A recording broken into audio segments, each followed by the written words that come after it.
Jasmine Pineda has Gino Palazzolo questioning her loyalty towards him on the upcoming 90-day Fiancé, Happily Ever After? And here's a look at instances that prove she was never into him. Jasmine is a 38-year-old woman from Panama City. Jasmine worked as a teacher in Panama, where she lived with her two sons, Juance and JC. Jasmine and Gino's first in-person meeting was documented in Before the 90 Days Season 5, when Michigan-based automotive engineer Gino flew to Panama to see her. Jasmine was going through a divorce at the time. From then until 90 Day Fiancé, Happily Ever After? Season 9. A lot of twists and turns have taken place in Jasmine and Gino's storyline. Jasmine came to America and, after marrying Gino in June 2023, found Matt Brownies in November 2023 at her local gym. Jasmine and Matt's friendship turned into something more, and while she claimed there were no feelings involved, Gino is certain that Jasmine and Matt were having an affair when she came to Arizona with Gino to film 90 Day, The Last Resort. During his debut 90 Day Fiancé, Before the 90 Days episode,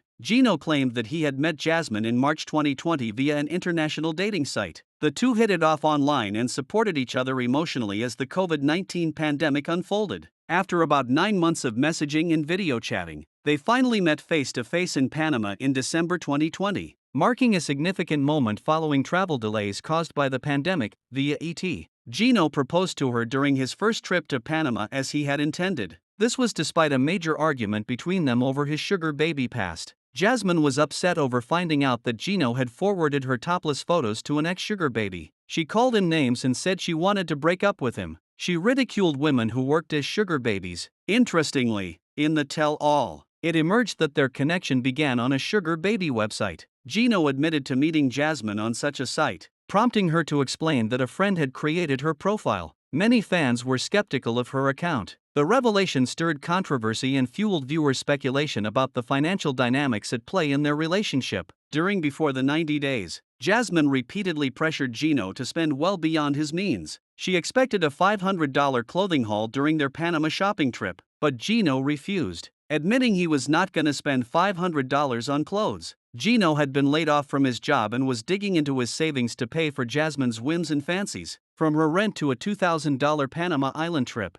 her hair, face, skin procedures, and her demands for an immigration lawyer and an expensive engagement ring. Gino paid for everything. These financial requests led to emotional outbursts and tension. Jasmine accused Gino of viewing her as a waste of money and called him controlling when he resisted funding her lifestyle. When he wished to buy a cheaper engagement ring under $1,500, Jasmine protested, sparking public debate about fairness and money dynamics. She kept pestering him to pay for her beauty pageant fees, and since participating in it, Jasmine has made no further progress in her pageant journey. Viewers began sympathizing with Gino's frustration over being unable to meet her demands. This financial mismatch became a central strain in their relationship. Gino openly shared his hopes of starting a family, even bringing a pregnancy test on his first trip to meet Jasmine. He expressed readiness to have a child despite his age. Jasmine shockingly admitted she had been secretly using birth control while telling him she wasn't ready for a baby. She later claimed she didn't trust Gino's family to look after their future kids. She said she was scared her next baby would also be born with special needs like JC. At one point, Jasmine demanded a bigger house from Gino if he wanted her to have his baby. During 90 Day Fiancé, Happily Ever After? Season 8, Jasmine repeatedly blamed Gino for delaying her son's entry into the U.S., stating his error had extended their arrival from an expected 6 months to 2 years. She expressed emotional strain and grew distant, citing the separation from her children as a major contributing factor in almost ending their marriage. Jasmine made clear that Gino's refusal to hire an immigration lawyer and his alleged paperwork mistakes became key reasons she felt lied to and betrayed. Jasmine often pointed to her son's absence as a reason for her sadness and growing problems with Gino. She blamed him for mistakes in the immigration process that delayed their arrival in the U.S., which made her feel even more distant from him. Jasmine said the stress caused her anxiety, depression, and even hair loss. She told Gino he had ruined her life and considered leaving him to return to Panama,